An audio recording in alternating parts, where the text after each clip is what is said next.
Student, हम लोगों ने जो पार्ट 1 देखा वो उसमें शिशुपाल जो है वो राजा उसको बुला रहा है और उसको वो मंत्री बना रहा है, न्याय मंत्री, यानी कि राजा का अपना जो गादी होती है वो उसको सौंप रहा है।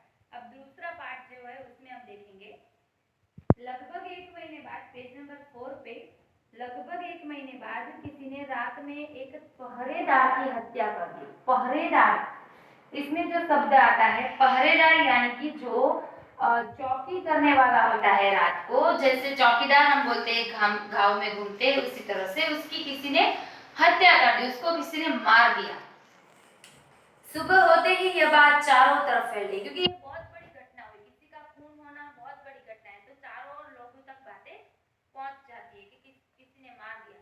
लोग बहुत हैरान थे, यानी कि मुश्किल में थे कि किसने ऐसा काम किया होगा, क्योंकि ये तो एक डर है ना। हमारे गांव में अचानक से किसी का खून हो गया तो हम भी डर में बैठ जाते कि हमारे गांव में ऐसे कौन लोग हैं जो इस तरह से मार जाते।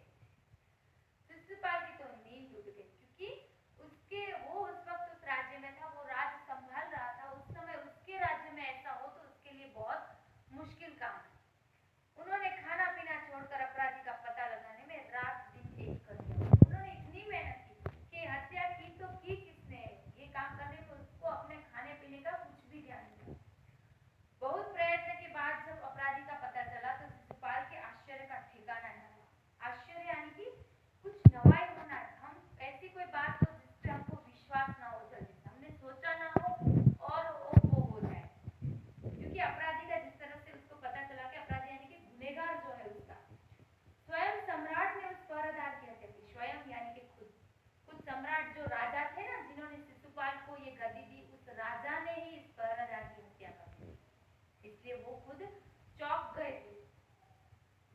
सम्राट को अपराधी घोषित करना बहुत ही कठिन काम था। घोषित करना यानी कि ये जाहिर करना कि ये इसके अपराधी यानी कि गुनहगार सम्राट खुद राजा है, वो बताना मुश्किल है। मुश्किल है अगर हमारे बड़े बड़े राजनेता, हमारे राज्य के राजा के बारे में बोलना कि ये लोग अपराधी है, तो मुश्किल काम है।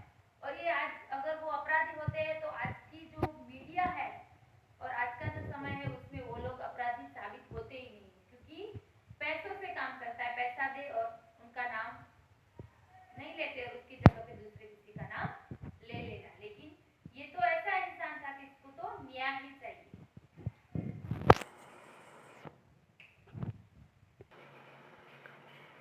अगले दिन शिशुपाल दरबार में पहुंचे। सम्राट अशोक सिंहासन पर बैठे हुए थे। आते ही इन्होंने शिशुपाल से पूछा, अपराधी का पता चला? दूसरे दिन कैसा हुआ? शिशुपाल को अगले दिन पता चल गया था कि ये गुनहगार कोई और नहीं, खुद राजा है। दूसरे दिन राजा आए दरबार में और शिशुपाल को पूछा कि तुझे कुछ अपराधी यानी कि गुनहगार के बारे में पता चला? न्याय मंत्री ने साहस पूर्वक कहा, जी हाँ, चल गया। साहस यानी कि हिम्मत, एकदम हिम्मत पूर्वक बोला, हाँ मुझे पता चल गया। तो फिर उसे उपस्थित करो। उपस्थित यानी कि हाजिर, प्रेजेंट करो दरबार में। न्याय मंत्री कुछ रुके, थोड़े ऐसे रुक गए, फिर बोले अपने जैसे ही वो उन्होंने बोला ना कि हिम्मत के साथ बोला कि हाँ मुझे अपराधी का पता चल गया है, तो राजा ने बोला कि उसको तू प्रेजेंट कर। उपस्थित करना यानी कि प्रेजेंट करना। न्याय मंत्री कुछ रुके, फिर अपने उच्च अधिकारी को संकेत करते हुए बोले। उच्च अधिकारी यानी कि राजा के बाद जो अधिकारी होता है, राजा जिसको वो बोलता है, जो उसको ऑर्डर देता है, वो करता है, उसको बोलते हैं उच्च अधिकारी। उन्होंने बोला, धनवीर उन्हें गिरफ्तार कर लो, मैं आज्ञा देता हूँ। क्या बोलता है कि उसकी और संकेत, उच्च अधिकारी यानी कि जो बोले, धनवीर नाम का कोई इंसान है, उसको बोला, उच्च अधिकारी कौन थे उसके? राजा थे। उनकी और संकेत यानी कि इशारा किया, मुंह से नहीं बोले, इशारा करके बोला कि उसको गिरफ्तार कर लो, उसको पकड़ लो, मैं आपको ये आज्ञा देता हूँ। संकेत सम्राट की ओर था। संकेत यानी कि इशारा, निशान, वो किसकी ओर था? सम्राट यानी कि राजा जो था उसकी ओर था। दरबार में निस्तब्धता छा गई। निस्तब्धता, निस्तब्धता यानी कि शांति, एकदम से शांति छा गई, क्योंकि एक तो गुनहगार का पता चले और उसमें भी गुनहगार राजा हो वो पता चले, तो ऐसे गमगीन छा गई शांति। फिर न्याय मंत्री ने ऐसा भाव प्रकट किया जैसे कुछ सुना ही न हो। न्याय मंत्री ने सॉरी उसके पहले आया, सम्राट का चेहरा क्रोध से लाल हो गया, वे सिंहासन से खड़े हो गए और बोले इतना साहस, यानी कि जो राजा थे वो सिंहासन यानी कि गद्दी पर बैठे थे, जो उसकी कुर्सी थी उससे खड़ा हो गए और बोले क्रोध से, गुस्से में आकर कि तेरे अंदर इतनी हिम्मत कि तूने मुझे अपराधी बोला।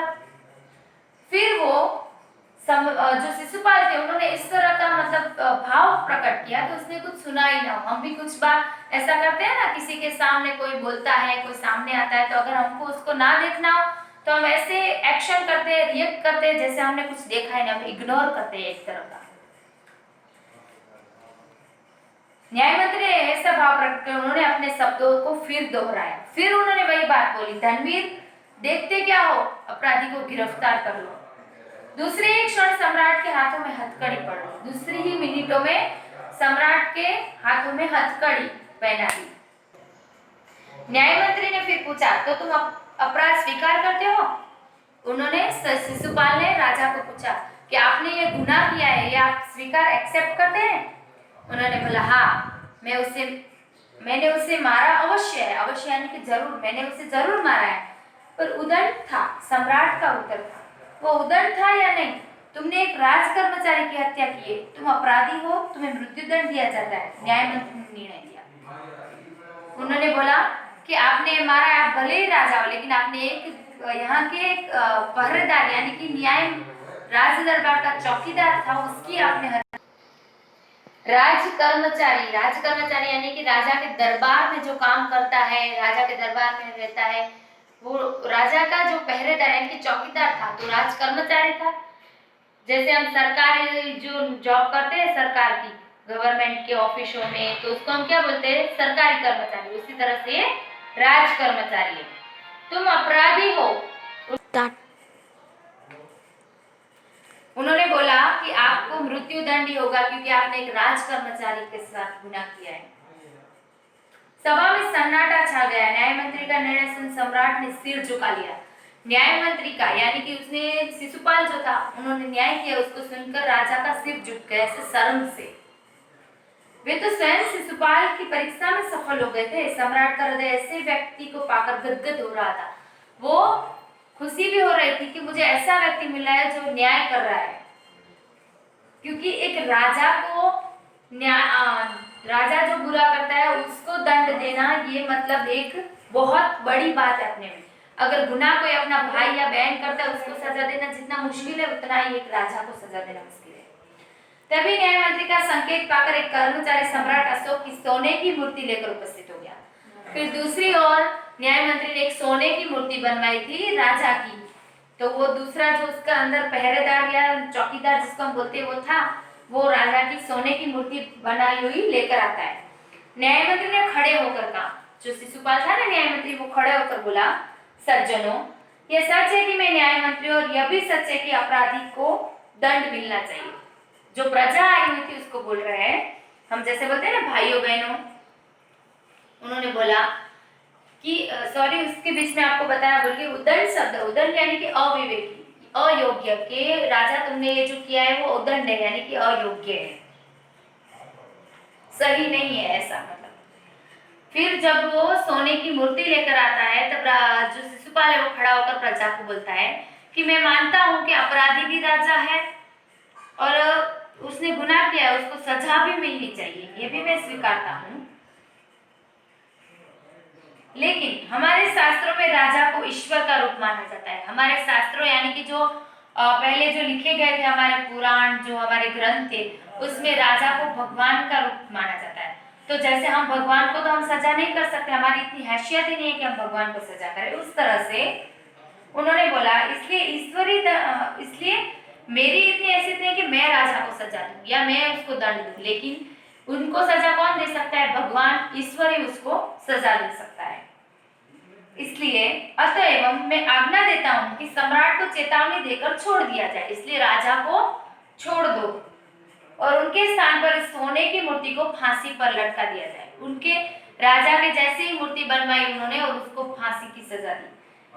सब लोग चले गए तो शिशुपाल ने राजमुद्रा, न्याय मंत्री का न्याय सुनकर लोग जय जयकार कर उठे, यानी कि वो लोग सब इतना उसका सम्मान अच्छा न्याय मंत्री, क्योंकि राजा को गुनहगार बोलना भी एक बहुत बड़ी हिम्मत है। अगर शिशुपाल चाहता तो ये दबा देता बात को और राजा के साथ मिल जाता, लेकिन उसने सबके सामने एक बार राजा को दंडित बोला, वो भी एक बहुत बड़े साहस की, हिम्मत की बात है। सब लोगों ने ये सुनकर उसकी जय जयकार की।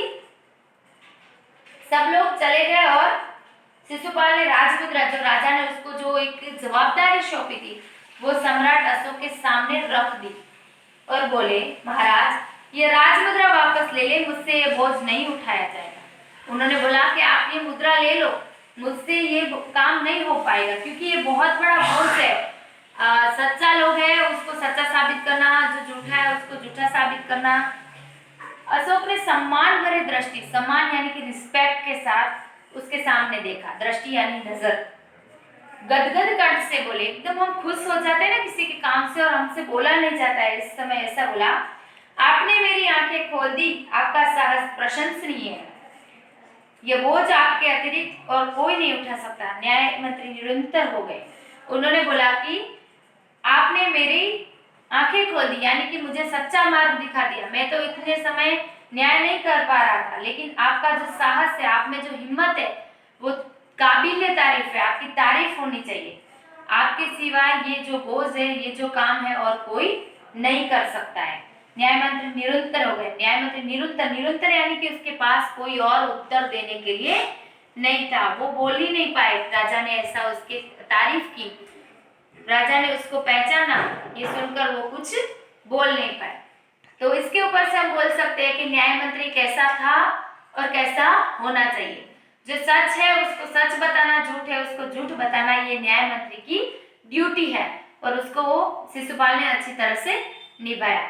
स्टूडेंट, अगर इस चैप्टर में आपको कोई भी चैप्टर पैराग्राफ में कोई पैराग्राफ, कोई लाइन अगर समझ में ना आई हो तो आप मुझसे पूछ सकते हैं। इसके ऑपोजिट वर्ड्स जो बुक्स में लिखे हैं, उसके अलावा कोई वर्ड्स ऐसे हो चैप्टर में जो आपको समझ में ना आए, तो वो आप मुझको पूछ सकते हैं। इसकी एक्सरसाइज मैं आपको सेंड कर दूंगी, जो लिख के आपको मुझे भेजनी है। Thank you.